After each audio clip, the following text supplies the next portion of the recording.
ನಮಸ್ಕಾರ ವೀಕ್ಷಕರೇ, ನಾನು ಲೀಲಾ ಮಣ್ಣಾಲ. ಇಲ್ಲಿ ನೀವು ನೋಡ್ತಾ ಇದ್ದೀರಿ ಆ್ಯನ್ನ ಹೋಮ್ ಸ್ಟೇ, ದಿರಂಗ್, ಅರುಣಾಚಲ ಪ್ರದೇಶ. ಈ ವರ್ಷದ ಏಪ್ರಿಲ್ ತಿಂಗಳ ಮೊದಲ ವಾರದಲ್ಲಿ ನಾವು ಇಲ್ಲಿಗೆ ಪ್ರವಾಸ ಬಂದೆವು. ಬೆಂಗಳೂರಿನಿಂದ ವಿಮಾನ ಮಾರ್ಗವಾಗಿ ಅಸ್ಸಾಮಿನ ಗೌಹಾತಿಗೆ ಬಂದ ನಾವು ಅಲ್ಲಿ ಒಂದು ದಿನ ತಂಗಿದ್ದು ನಂತರ ಟ್ಯಾಕ್ಸಿ ಮಾಡಿಕೊಂಡು ಅರುಣಾಚಲ ಪ್ರದೇಶದ ಪ್ರವಾಸಕ್ಕೆ ಬಂದೆವು. ಬೆಳಗ್ಗೆ ಉಪಹಾರದ ನಂತರ ಬಾಲುಕ್ಪಾಂಗ್ ಎಂಬಲ್ಲಿಂದ ಹೊರಟ ನಾವು ಸುಮಾರು 4-5 ತಾಸು ಪಯಣಿಸಿ ಇಲ್ಲಿಗೆ ಆ್ಯನ್ನ ಹೋಮ್ ಸ್ಟೇ ದಿರಂಗ್ಗೆ ತಲುಪಿದೆವು.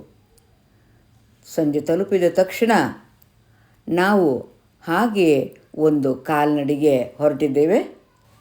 ಅಂದ ಹಾಗೆ ನಾನು, ರಘು, ವರ್ಷ ಮತ್ತು ಮಕ್ಕಳು ಈ ಪ್ರವಾಸಕ್ಕೆ ಬಂದಿರುವಂಥದ್ದು. ಅರುಣಾಚಲ ಪ್ರದೇಶದಲ್ಲಿ ನಾವು ಭಾರತ ಚೀನಾ ಗಡಿಯನ್ನು ಕೂಡ ಕಾಣುವೆವು. ಆದ್ದರಿಂದ ಇಲ್ಲಿಗೆ ವಿಶೇಷ ಪರವಾನಗಿಯೊಂದಿಗೆ ನಾವು ಬರಬೇಕಾಗ್ತದೆ. ಪೂರ್ವ ಹಿಮಾಲಯದ ಭಾಗವಾಗಿರುವ ದಿರಂಗ್ ಸಮುದ್ರ ಮಟ್ಟದಿಂದ ಸುಮಾರು 5,000 ಅಡಿಗಳಷ್ಟು ಎತ್ತರದಲ್ಲಿ ಇದೆ. ಪಶ್ಚಿಮ ಕಾಮೆಂಗ್ ಜಿಲ್ಲೆಯಲ್ಲಿರುವ ದಿರಂಗ್ ಪರ್ವತ ಪ್ರಾಂತ್ಯವಾದುದರಿಂದ ಸಹಜವಾಗಿ ಜನಸಂಖ್ಯೆ ಇಲ್ಲಿ ಕಡಿಮೆ.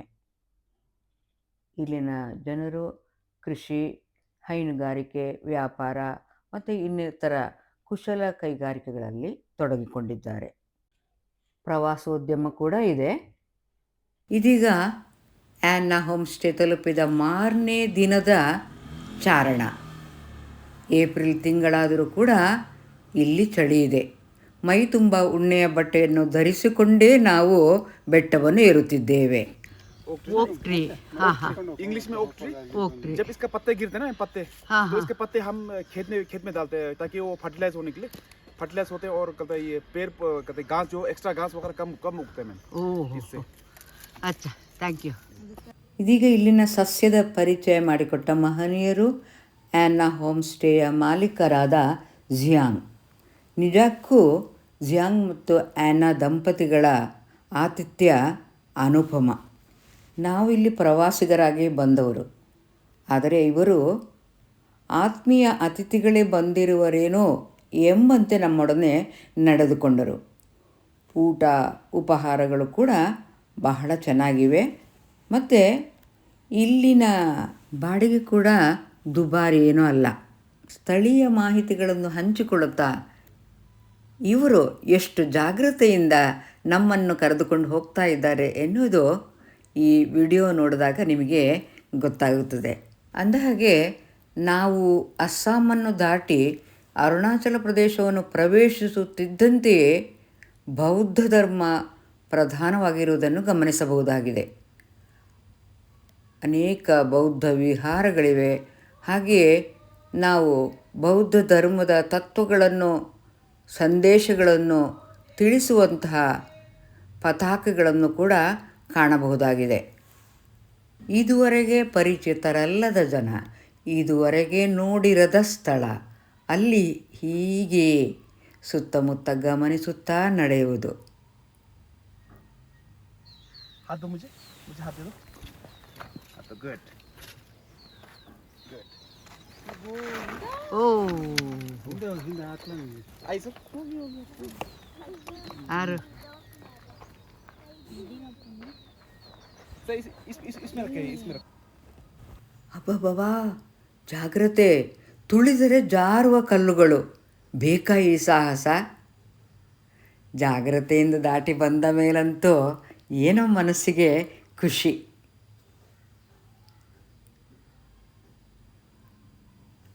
ನಾನು ಬರ್ತಾಯಿದ್ದೀನಿ ನಿಧಾನಕ್ಕೆ.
ಏರುತ್ತಾ ಏರುತ್ತಾ ಬೆಟ್ಟವನ್ನು ಏರುತ್ತಾ ಕಡಿದಾದ ದಾರಿಯನ್ನು ದಾಟಿ ನಿಂತಾಗ ಎಂಥ ವಿಹಂಗಮ ನಯನ ಮನೋಹರ ದೃಶ್ಯ.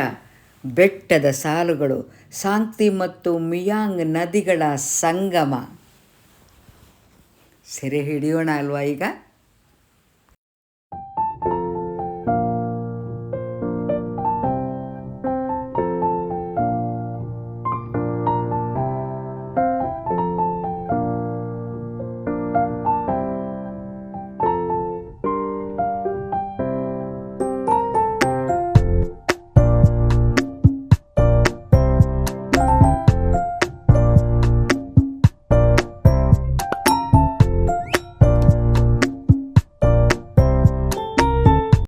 ಆತ್ಮೀಯ ವೀಕ್ಷಕರೇ, ಬೆಳಗ್ಗೆ ಬೇಗ ಎದ್ದು 3 ಕಿಲೋಮೀಟರ್ಗಳ ಚಾರಣವನ್ನು ಯಶಸ್ವಿಯಾಗಿ ಪೂರೈಸಿ ಆ್ಯನ್ನ ಹೋಮ್ಸ್ಟೇಗೆ ಹಿಂತಿರುಗಿದ ನಾವು ಉಪಹಾರವನ್ನು ಸೇವಿಸಿದೆವು.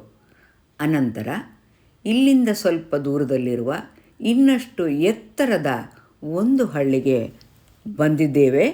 ಲುಬ್ರಾಂಗ್ ಇಲ್ಲಿನ ಹೆಸರು. ಇಲ್ಲಿ ನೀವು ಕಾಣ್ತಾ ಇರೋದು ಬೌದ್ಧ ಧರ್ಮದ ಸಂದೇಶವನ್ನು ಸಾರುವಂಥ ಪತಾಕೆಗಳು. ಸುತ್ತಲೂ ಇನ್ನಷ್ಟು ಎತ್ತರದ ಬೆಟ್ಟಗಳನ್ನು ಕಾಣ್ತಾ ಇದ್ದೇವೆ.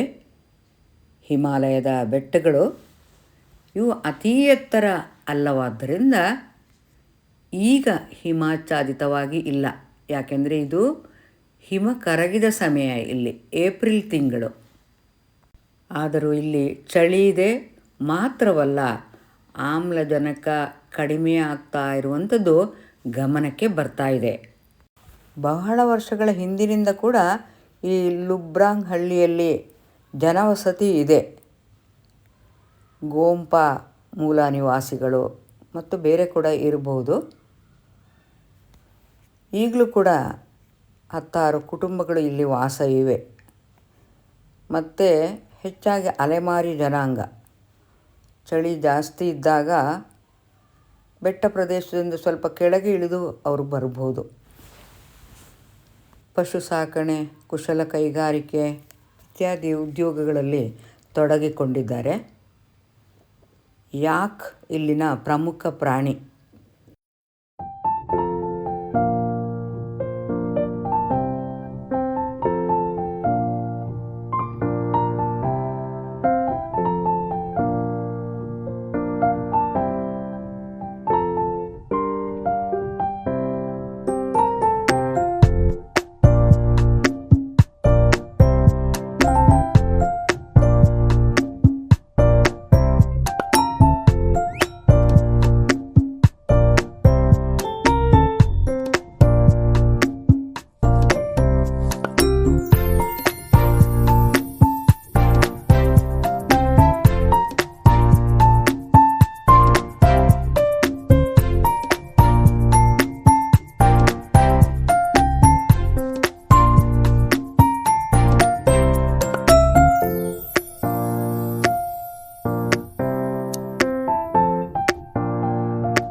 ಏರುತ್ತಾ ಏರುತ್ತಾ ಮೇಲೇರುತ್ತಾ ನಾವು ಈ ಹಳ್ಳಿಯ ಎತ್ತರದ ಒಂದು ಬೆಟ್ಟದ ಮೇಲೆ ಕುಳಿತಿದ್ದೇವೆ. 4 ಸುತ್ತ ಬೆಟ್ಟಗಳು ಕಾಣ್ತಾ ಇವೆ. ಬಹುಶಃ ಡಿಸೆಂಬರ್ ತಿಂಗಳಲ್ಲಿ ಈ ಎಲ್ಲ ಬೆಟ್ಟಗಳು ಹಿಮಾಚ್ಛಾದಿತವಾಗಿ ಕಾಣಬಹುದು.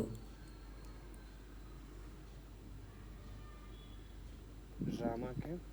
हाँ उसका हाँ, उस गांव का नाम रामा कैंप। रामाक्यम. मार्केट मार्केट वहाँ पे जहाँ से आपका जैकेट लिया था ना, ये वाला वो हमारा हाउस है, उसका पीछे होगा सर। ये इस पार का पीछे बस 20 किलोमीटर।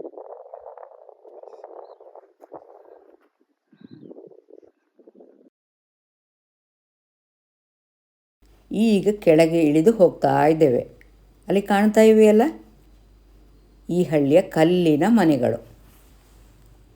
ಅಲ್ಲೊಂದು ಮನೆಯಲ್ಲಿ ನಮಗಾಗಿ ಮಧ್ಯಾಹ್ನದ ಭೋಜನ ತಯಾರಾಗಿದೆ.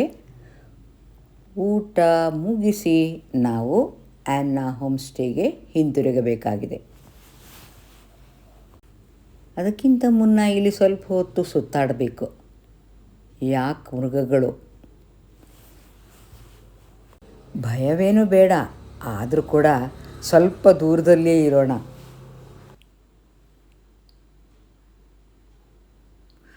ಯಾಕೋ ಓಡ್ತಾ ಇದ್ದೀರಾ, ನಾನು ನಿಮ್ಮ ಸ್ನೇಹಿತ ಅಂತ ಹೇಳ್ತಾ ಇದ್ದೆ, ಯಾಕೆ? ಹಾಂ, ಈಗ ನೋಡಿ ನಮ್ಮ ಊಟ.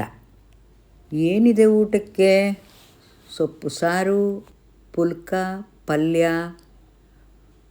ಸರಳವಾದ ಊಟ, ಸ್ನೇಹಮಯ ವಾತಾವರಣದಲ್ಲಿ. ತುಂಬ ಚೆನ್ನಾಗಿತ್ತು. Thank you. ಹಾಗೆ ಹೊರಗೆ ಬಂದಿದ್ದೇವೆ.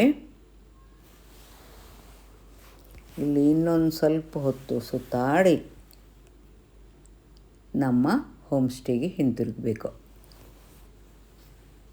ಹಾಂ, ಅಂದ ಹಾಗೆ ಹಿಮಾಲಯದ ಬೆಟ್ಟಗಳ ಮೇಲೆ ಅರಳುವಂಥ ರೋಡೋಡೆಂಡ್ರಾನ್ ಹೂಗಳನ್ನು ನೋಡಿದ್ದೀರಾ ನೀವು? ಈಗ ಹಿಂತಿರುಗುತ್ತಾ ನೋಡೋಣ ಇವರೇನು ಹೇಳ್ತಾ ಇದ್ದಾರೆ ಅಂತ. ಕುತೂಹಲ ಆಯಿತಾ? ಇನ್ನೇನಿಲ್ಲ, ಈ ಹಳ್ಳಿಯ ಹೆಸರು ಏನು ಎಂಬುದನ್ನು ಹೇಳ್ತಾ ಇದ್ದಾರೆ. ಲುಬ್ರಾಂಗ್. Okay, thank you. ನೋಡಿ, ನಾನು ಹೇಳಿದ್ನಲ್ಲ, ಇವೆ ರೋಡೋಡೆಂಡ್ರಾನ್ ಹೂವುಗಳು. ನಾವು ಗುಲಾಬಿ ಮತ್ತು ಕೆಂಪು ಬಣ್ಣದಲ್ಲಿ ಇಲ್ಲಿ ಕಂಡಿದ್ದೇವೆ. ತುಂಬ ಚೆಂದ ಇದೆ ಅಲ್ವಾ? ನಮ್ಮೂರಿನ ಗುಲಾಬಿ ಹೂವಿನ ಹಾಗೆ.